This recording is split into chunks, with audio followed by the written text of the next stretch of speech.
Jag vill också påminna om att alla ryttare som ska vara med i klass 1 måste gå till sekretariatet och startanmäla sig. Även ni som inte ska rida lag. Alltså alla måste gå och göra en ny startanmälan i sekretariatet till klass 1. Även ni som inte ska rida lag. Vadå? Det med vad fan. Jävla skit. Varför petar alla?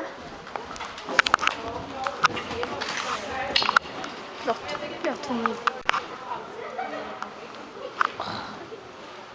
Sväng. Nej. Alltså det här underlaget suger apen.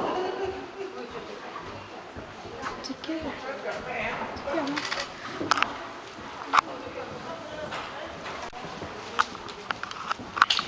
Bra. Det är lite. Är du mätt?